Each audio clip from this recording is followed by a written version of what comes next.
Hey guys, welcome back. So it is 5:21 in the morning, and today was a wild morning. Honestly, for SXTP, it was one I was watching out for, primarily because there was a recent reverse split. So we'll go right here. This is what I'm looking at my scanners right now. Receipts up 140%, float 1 million, recent split 120 as of pretty much 2 days ago. It had a recent reverse split, and I was watching this. I was like, huh, okay, let me see what's going on. So this is what I'm looking at when I'm looking at the daily chart.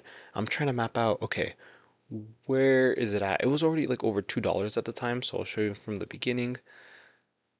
Early in the morning, I drew this, ascending support and descending resistance.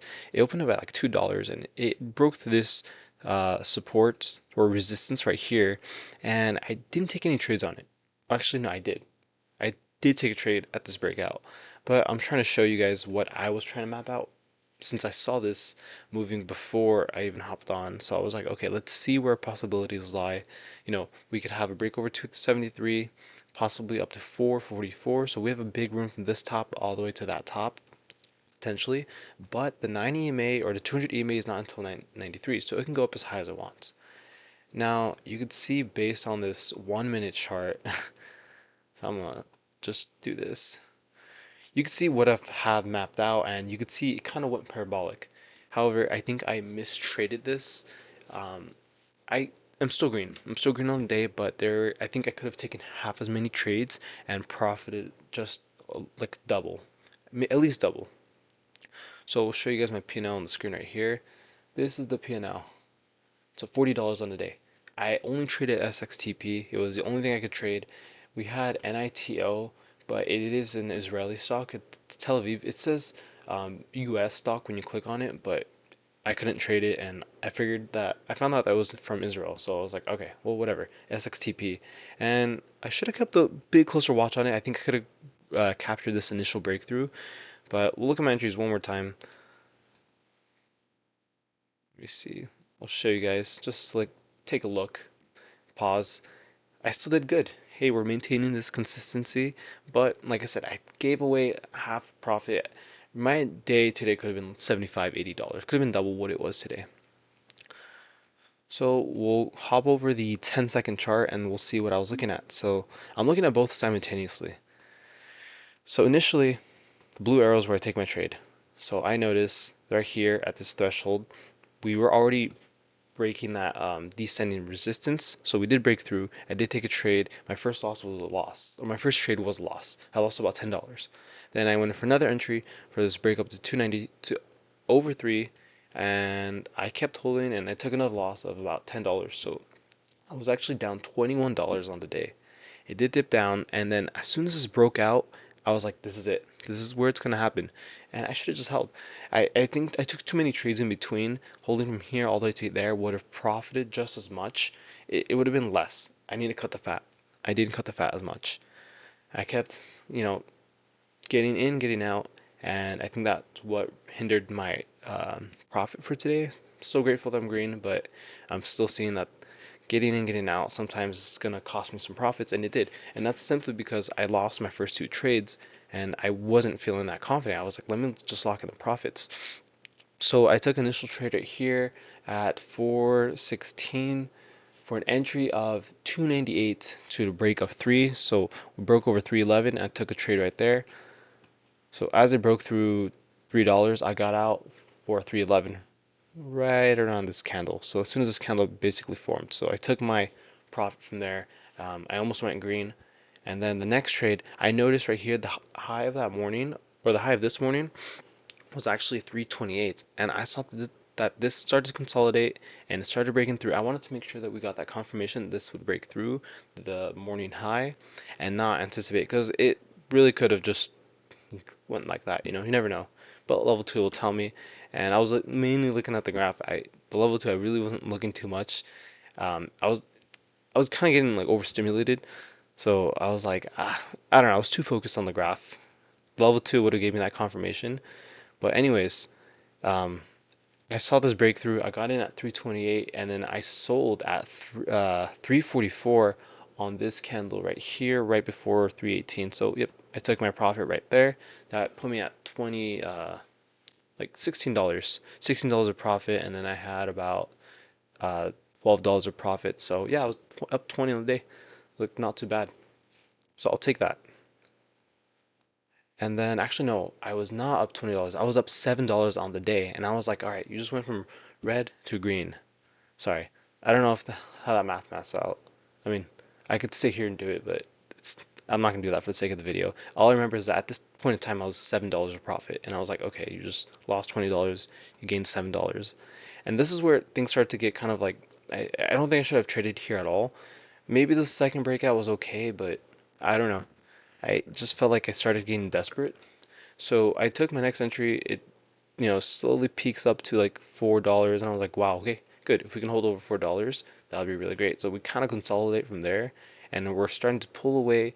I get in for another entry at $4. So my entry was high at $4, and then it quickly whipped down, and I was already down 10 cents. So I took my stop loss. Yeah, I got in at like $4, 386. I didn't want to risk anymore. I was like, well, you just went red again, dummy. So I was down $6. Then I was like, okay, this is holding 9 EMA. Maybe the timing was off. It's bad entry, too high of an entry, honestly. It could have been easily the other way around, and I would have been okay with taking the profit off the table from that trade, but I got in too high. Then the next trade, I got in at 399. I was like, we're gonna break through. The This time I was in the level two. I was looking at the level two. Things were looking good. I didn't see any big sellers. We were breaking through $4.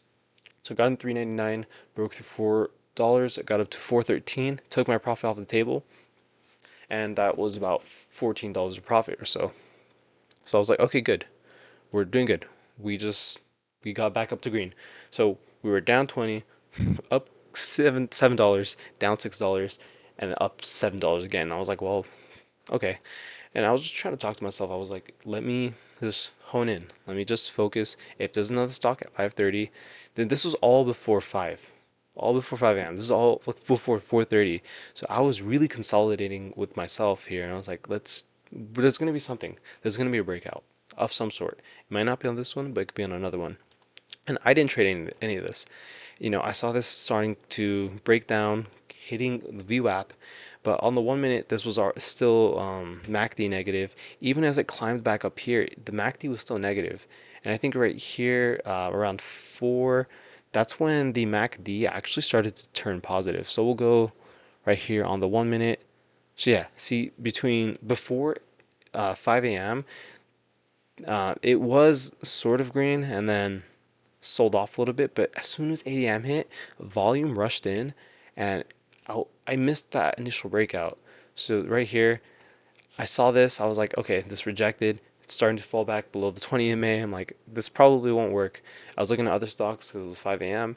and I was like, all right, let's see what's gonna go on. And then I'm looking at other stocks, seeing the news, looking at the feed, what's gonna go on, and then I instantly see SXTP on my screen on the running up scanner jumping up, and I'm like, what the hell? So it went from 350 all the way to $4.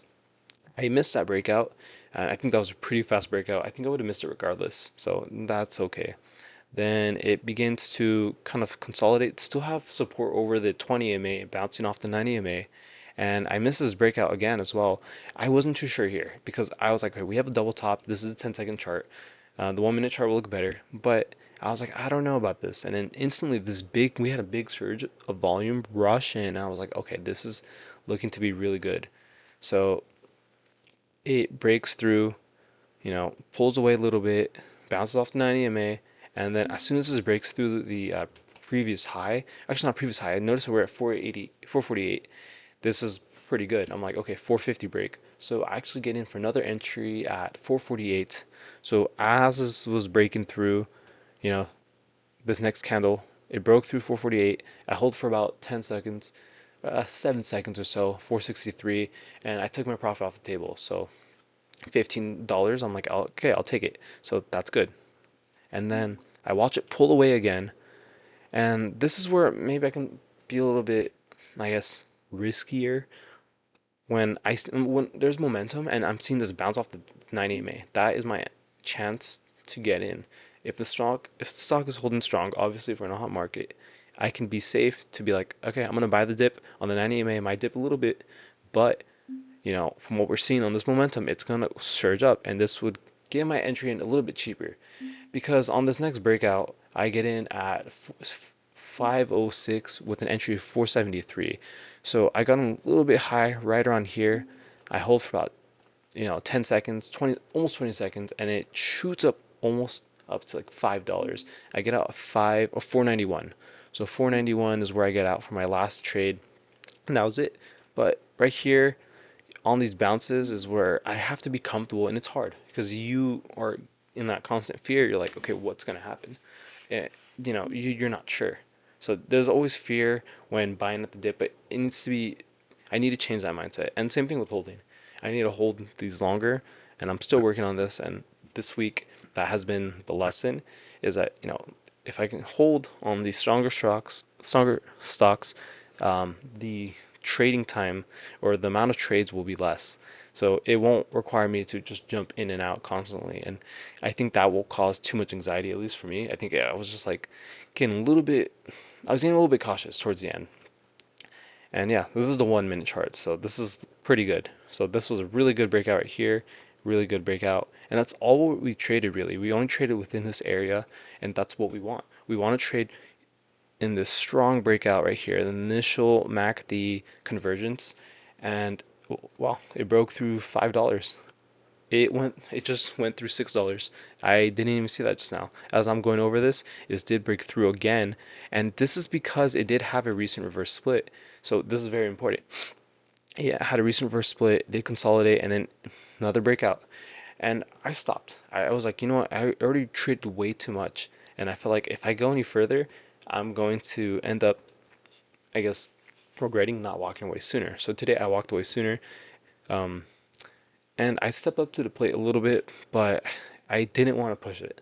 I just know if the longer I keep trading, the more I guess I'm gonna get anxious, and it's a skill, and it's something I'm gonna have to get comfortable doing with like extended trading. And I have to be okay. I have to be okay with this comfortable, uncomfortable state while still making good decisions with the trading. So today we did good. We graduated to 110 shares. So now my starting position will be 110 shares. 110 shares. We had 5 day streak, and the goal is to continue the 5 day streak. Now the incentive for me is to continue this 5 day streak.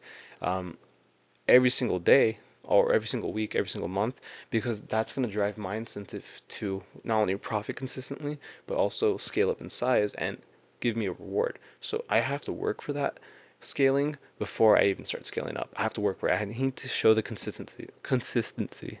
Sorry. So really, I was mapping this out. I'm like, okay, if all goes well, and I'm gonna expect smaller red days, along the way. I'm not gonna expect 100%. That's the goal, is to go for consistent 100% streaks in a row. Not sure why I did that. So I mapped this out. So every, I guess, month or so, I'd be going up 40 shares increase for starting size if I'm going 5 days green every single week. So for an average 40 share increase per month. By the time I hit August, I really should be around 300 to 400 share starting size. And I think this is a good strategy. I want to be able to get to somewhere where I'm like, okay, I can work from here and build and then maybe extend that time, because at some point this is going to be a lot where 300 shares, 400 shares, I mean, that's what I was working with September, and that was way too much. So I scaled up too fast, but we're doing pretty good, and I'm pretty proud of myself. I'm still learning. Tuesday and today we can work some stuff out. But yeah, we broke the streak. Thursdays, I said it was gonna be a bad day, and I think I kept professing that out to myself. I kept manifesting that, oh, Thursdays are my bad day, and ended up being a bad day last year, or more often than not. But today, this year, it's gonna be a whole different story, and I'm starting to see better breakouts, and I'm gonna get better at this. So yeah, and let's see, we had job reports today on the SPY. Let's see. Okay, the SPY held up. Job reports, initial jobless claims. That's something we were looking at. I don't think it came out. Actually, no, it did. So we'll go right here. This is where I like Day Trade Dash. It does give you economic data right here. So we have, see, GDP, the actual jobless claims. We're expecting, it's actually 200K. We're expecting 210K. So jobless claims, so people who are not getting jobs, we're expecting higher, but I think last month it was like 190,000. So this is good because the more people that are, I guess, filing for, I guess they're not having jobs. I mean, let me see if I'm right, because I always get these mixed up. Some jobless claims. Still a little lesson. What does that mean? So, I mean, this will tell you right here. But anyways, this is looking pretty good for the index. I mean, the index is responding pretty nicely to it. We didn't dump. We've had this uh, I don't know. Trump said some stuff about tariffs in Greenland, and you can see right here, we'll full screen here. We like dumped like 2%. Not a crazy crash, but we went down 2%. And I did take advantage of some calls, and I did profit. As you can see, if you follow me on X, please check that out. I'm posting some of my updates for the options. Today, I am planning to day trade an option. I might release a second video to go over that breakdown.